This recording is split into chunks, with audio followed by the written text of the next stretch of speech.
All right, guys. So Bama wins 42-10. Not too surprised by this one. We were going to smoke Wisconsin. I thought Wisconsin was going to give us a little bit more, but to be fair, Tyler Van Dyke went down. He went down with an injury. Hopefully, he's all right. And so it sucked that he went down because I want us to go against a much more experienced veteran that's had success at this level, not a backup quarterback in lock that's trying to run a brand new offensive scheme. I just didn't want it to happen. And so, but to be fair, though, we were able to kind of do it exactly what we were able to do, follow our assignments. We were able to kind of suffocate. We were kind of able to kind of suffocate their offense. I thought, in terms of a line of scrimmage, in terms of generating a lot of pressure and disruption, I thought we did a really good job of doing that. There is some concern with our interior defensive line a little bit because I'm seeing big gashes. And yes, we were able to cause turnovers. We were able to force turnovers. We were able to kind of force mistakes. But there is some weaknesses with this defense. And we were in some nickel. We were kind of in our base defense. We were in some nickel here and there. But there is some concern when you don't. And a big reason why that can be a little concerning is because a lot of the time they don't have their actual true run defenders, right? They don't have a Team Kennan. They don't have a Jaheim Otis that's in the game, guys that specialize in the run game. They don't have them there, right? They don't have them there based off of their kind of, the personnel that's supposed to be used in that situation. They have a lot more guys that can disrupt the pocket, that can disrupt the pocket, and guys that specialize in terms of pass rushing ability.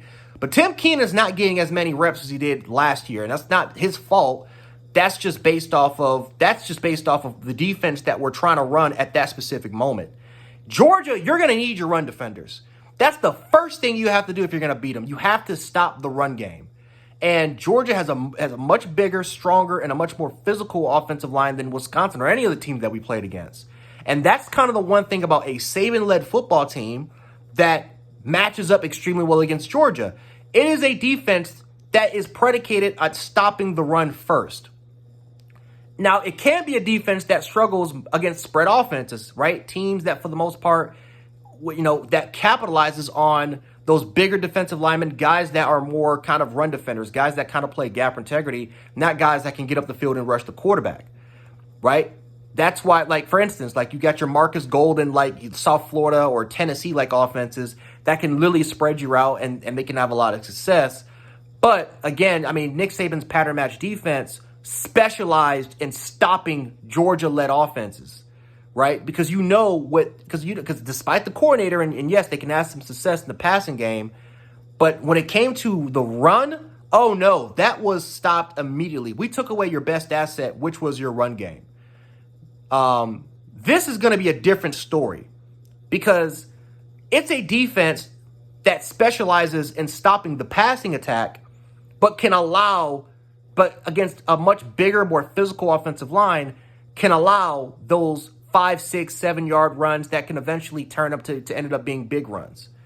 So depending on your personnel that you use, which for us in this Wisconsin game, we didn't really have those Tim Keenan, Jaheim Otises. It was a lot of Tim Smith. A lot of LT Overton, a lot of Lathams.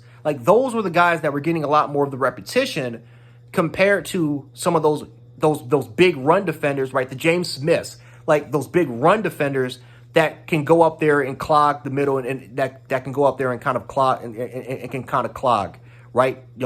Take away two guys and free up somebody else to get an opportunity to get to the ball carrier. So we'll see. Ultimately, we'll see what happens against Georgia. Again, this is a defense that it's interesting, right? It's interesting to see what Kane Womack will do against Georgia. Ultimately, we will see what happens in week 4 if this defense is going to be ready for the task. Again, brand new offensive philosophy, brand new defensive philosophy. We'll see how it kind of matches up. But overall wise, we did our job against Wisconsin, right? We did our job against Wisconsin.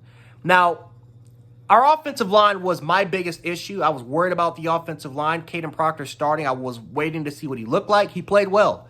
Caden Proctor played well. Elijah Pritchett played really well, especially when it comes to pass sets. Especially when it came to pass sets, he did his job. There was a lot of communication, and he was able to not just follow the command of his teammates in terms of just picking up certain defenders, but I also watched him kind of point out certain defenders. I watched him, and that was something that was the strength of Will Conformity. The fact that he can kind of diagnose and in a way kind of call out to see like, hey, I'm taking this guy, or hey, this is what this person's doing. If this is what this person's doing, this is what this person doing. This is my assignment.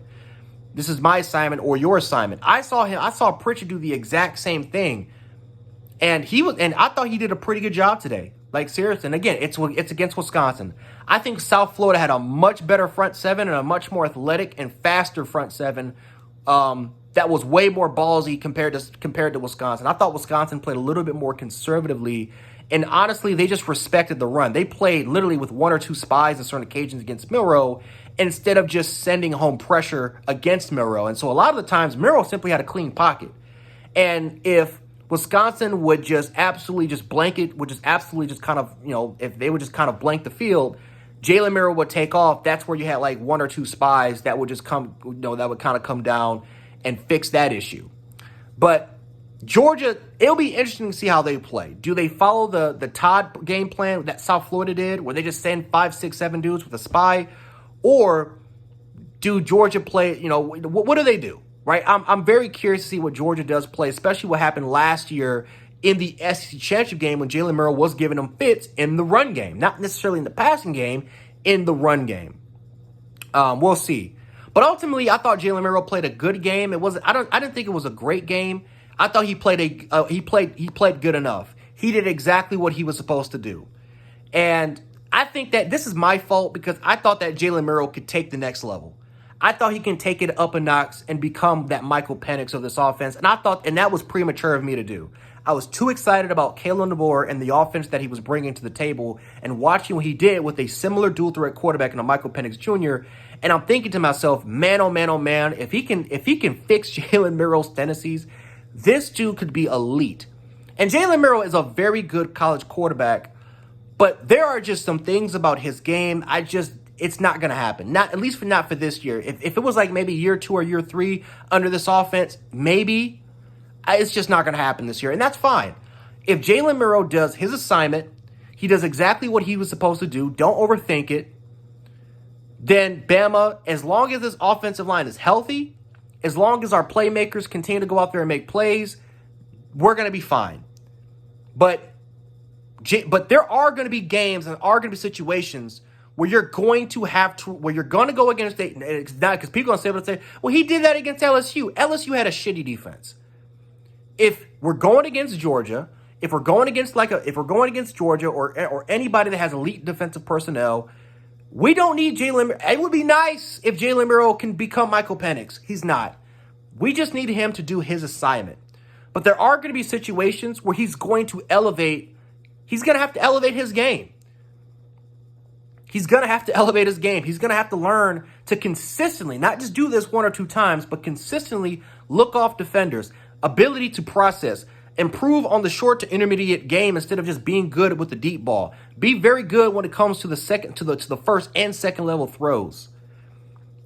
Continue to still go towards the check down, because that's something I liked today was that he went towards the check down, which can open up the deep ball, right? Because the defenders, if they see that you keep going towards the check down, eventually they're gonna give up the deep pass. And I liked what I saw against Wisconsin today because I thought in one of those situations it happened. So ultimately, we'll kind of see what happens, there's going to be a case and scenario where Jalen Milroe is going to have to win the game with his arm. But until then, if we're going to win a lot of football games, if we want to compete for a national championship, Jalen Milroe just needs to be Jalen Milroe. He needs to be Jalen Milroe. He doesn't need to be Superman. He needs to do exactly what he's told. He needs to just be who he is.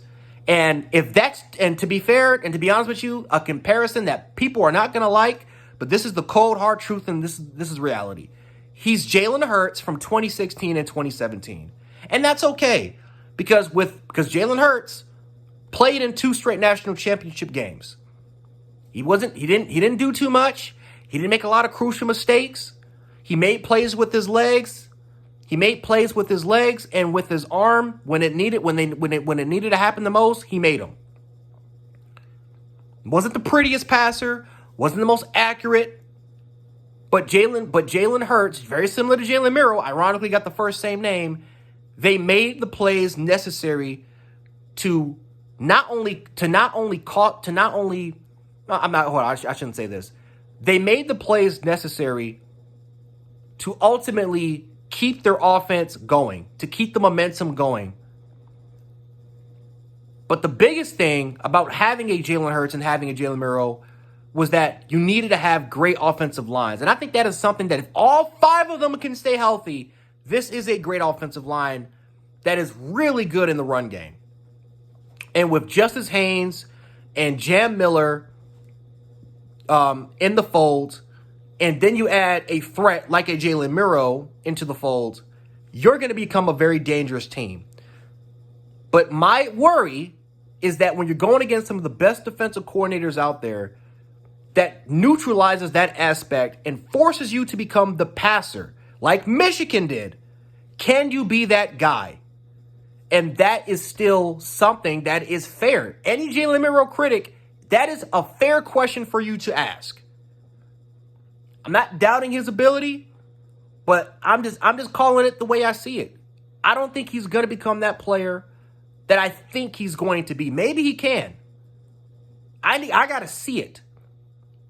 But he had a great performance today, 5 touchdowns. But I can definitely understand people that are still worried because we got Georgia in a couple weeks. And I think we have the ability to beat them. Trust me, we do. But I don't know. That's just my thoughts. It is what it is. Talk to me in the comment section about what you kind of thought about today's game and what you might think about Georgia. I'll catch you guys on the next one.